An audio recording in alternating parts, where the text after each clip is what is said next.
in another entry for films that I've exposed my wife to. Perhaps I should maybe start putting that in the subtext of some of these entries, because a lot of them are mostly older films, not too old, but like films that I know. Like, and I've said this in other entries before, I try to expose my wife to films that she's never seen before. So a lot of what we do is we'll sit there, go through my collection, I'll pick out a very obscure film, and I'll go, have you ever seen this? If she says no, it goes in right away. So this is one of those films, and I'm going to talk about Savages from 2012. So, slight bit of backstory. I didn't realize this until I started pulling up, the information to kind of talk about the film for this entry, but apparently this is based on a novel. And the novel is written by a guy named Don Winslow, who's I believe he's a British author. I'm not sure if he's exactly an English author. And he has written one or two books from what I've seen in other languages as well. He's won a bunch of awards, had a bunch of his work adapted into film, along with this book, Savages. He's got another film called Bobby Z, which is based on a book that he has. I believe it's called, like, The Day in the Life of Bobby Z, or something like that. That's a film that stars the late Paul Walker and Lawrence Fishburne. So the actor has some... the author has some credible work under his belt, and he is a continued writer. For 30 years, he's been a novelist. He's written, I want to say, at least 24 books or something like that. Now, this book, Savages, is one of them, and it was written in 2010, and it was adapted into a film in 2012. The film stars, now this is another big thing that I was able to use to sell to my wife, because it has a tremendous cast in it. Listen to this. Blake Lively, Aaron Taylor Johnson, Benicio del Toro, Salma Hayek, John Travolta, including a bunch of other minor roles by a lot of people that you most likely will recognize when you go into it. But, like, just those names off the bat made her go, what the fuck is this film? So I sat her down, and we watched it. Now, here's the premise of this film, for those who may not be exposed to it. These two guys living in California run a weed corporation, almost. It's like they're brought up weed business where they are able to kind of... manipulate the chemicals in a weed plant and then grow this kind of weed that is just beyond anybody else's weed. They have this process that allows the weed to be like of top-notch quality, where people would say it usually takes you, 6 joints to get a full buzz. With this weed, it takes 1 joint to get, and it has the kind of potency of like 50 joints or something. Like I'm using, old school slang saying joints and whatnot, because I'm trying to show a very minor quantity of weed and what this actual weed can actually do from how it's portrayed in the film. So, and these two guys, they run this operation. They live out of like a mansion in California where they sell basically all over the country. And the premise is they want to kind of get out of the business. They want to sell everything and kind of walk away. So they get in touch with people, overseas that run like this universe's cartel almost. And it's run by Salma Hayek. And she wants in on what they're doing. And they're kind of like, well, we want out, and we want out for this price. And they're like, no, we don't know your processes. If we're buying in, we're getting you guys as well.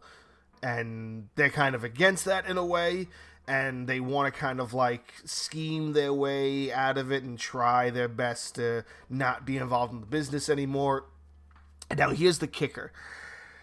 These two guys, played by Taylor, I'm going to butcher the last name, Taylor Kitsch and Aaron Johnson. These two guys, they share a girlfriend, and the girlfriend is Blake Lively.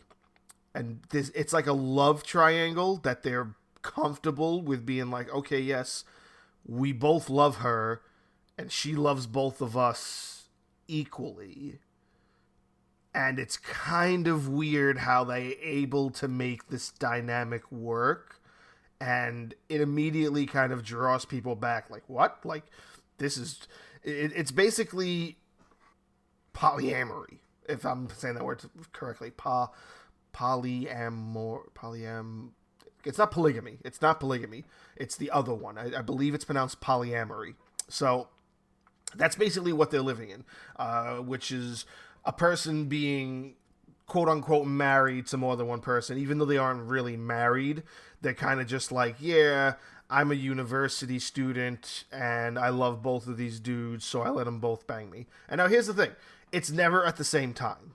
Their love is very separate, except when they do things like together.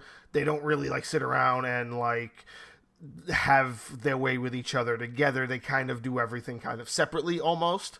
And when they try to celebrate the idea that they're getting out of the business, this deal they try to make with the Salma Hayek character, it goes awry.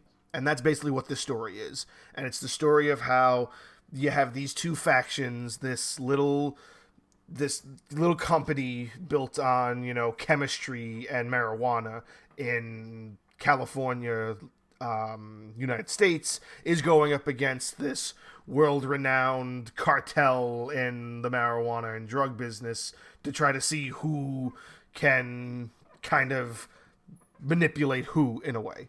And then you have this kind of leak that she has, I would say maybe even like a sideman in Benicio del Toro, who plays kind of a both sides kind of person. He's almost like a double agent. He works for Salma Hayek, but he also works side by side with the character played by John Travolta, who is an FBI agent on the take with the dudes in California. They basically are paying him to make sure that they stay under the radar, because you got to remember this is taking place in 2012, and they're trying to sell to multiple states, and not every state, especially at that point in time, was trying to push to make marijuana legal. But they do kind of go into that where they're like, yeah, they're pushing for that in the story, even though the book story, I don't know exactly what year the book story takes place in, but California 2012, I believe it was very close at that point to be legalized. So that was probably one of the reasons they wanted to get out of it, because they knew it was going to be leading to that at some point. But yeah, it's basically this back and forth where Salma Hayek winds up kidnapping the Blake Lively character, and she starts, manipulating the dudes into doing what she wants because they both love her and they'll do whatever she wants for her. And that's when they come up with the idea that, okay, now we're going to go after her. Let's, she wants money. Let's hit her like operations around here and steal their money and pay her with her own money. And it's just a wild ride. And it's definitely not a film that most people would probably remember too much unless they're like huge like Blake Lively fans, because it's one of her few films that is worth mentioning. It's a film of hers that's worth talking about. And I don't mean to say like boo about Blake Lively.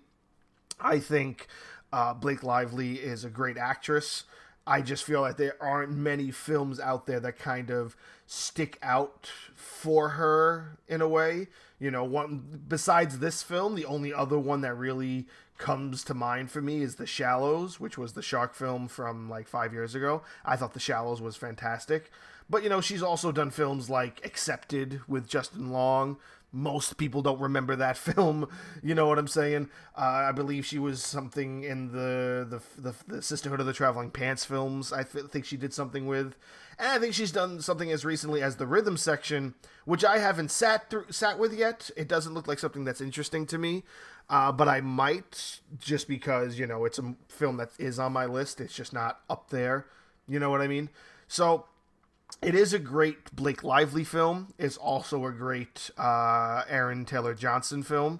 And for those who may not know that name off the bat, Aaron Taylor Johnson is Kick-Ass. He's Quicksilver in the MCU.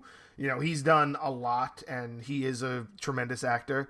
And this is also, like, it's nice. He's super young here, too. I believe at this point I think he's in his 30s now. He's younger than me. I know that for a fact. He's younger than me. And this was 8 years ago. So he's 23 maybe in this film, so you can tell like his young prowess as an actor is kind of growing. And I don't know how big his laundry list of films is either, but he's a little bit more of a name when it comes to the characters he's played. You know, he was in the Godzilla film that came out a couple of years ago, and I was a huge fan of that too. So he doesn't have as many, I would say, hits and misses as maybe Blake Lively does, but it's a great film that's just on those two characters' lists. Especially when you're talking about Salma Hayek and John Travolta and Benicio del Toro. Like, you're talking about mainstream actors. You're talking about veterans that are in this film, along with some of these possible up-and-comers. You know, who knows, you know, how... who knows what it was like for these actors like Aaron Johnson and Blake Lively, Taylor Kirch, who again, he didn't have many films on his list either at this point in time. Like, what did he had like Battleship. Like, he wasn't very well known. So to have these three kind of known but newbie actors in this film with these three top-notch, you know, veteran actors, it's just it shows that quality. It shows you that nobody misses a beat, and it's directed by Oliver Stone, who has done films like Platoon. He did a film for The Doors. He did Natural Born Killers, and films as recently as the Snowden film with Joseph Gordon-Levitt. So Oliver Stone is a big name as well, and you know, it's a weird story, but it's totally worth it for how crazy of a story it is. And my wife loved it, and I think if you have not given it a chance, again, it's an almost 8 or 9 year old film, sit down with it, give it a shot. It's a wild ride, and I don't think you'll be disappointed by it.